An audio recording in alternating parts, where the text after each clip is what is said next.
नमस्ते, म हुँ सुयना तितुले। आज हामी माइडिया ब्रान्डको लकी ड्र अनाउन्समेन्ट प्रोग्राममा छौँ। हामीले यही नयाँ वर्ष 2082 साललाई मध्यनजर गरी हाम्रो सम्पूर्ण ग्राहक महानुभावहरूलाई माइडियाको 8 केजी वासिङ मेसिन दिने वाचा गरेका थियौँ।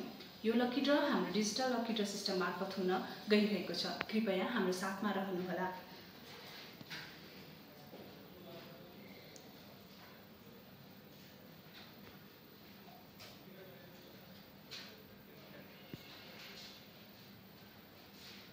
कंग्रेचुलेसन बलराम कार्कीज्यू, यहाँ बन्नुभएको छ हाम्रो माइडियाको 8 केजी वासिङ मेसिन जित्ने भाग्यशाली विजेता। कृपया हजुरले यो लाइभ हामीलाई हेरिराख्नु भएको छ भने हामीलाई कन्ट्याक्ट गर्नुहोला, नत्र भए यो लाइभ पछि हामी हजुरलाई कन्ट्याक्ट गर्नेछौँ। तपाईहरु पनि यस्तै भाग्यशाली विजेता बन्न चाहनुहुन्छ भने आजै गएर कुनै पनि माइडियाको प्रोडक्टहरु खरिद गरी यो लकी ड्रमा सहभागी हुन सक्नुहुनेछ। धन्यवाद।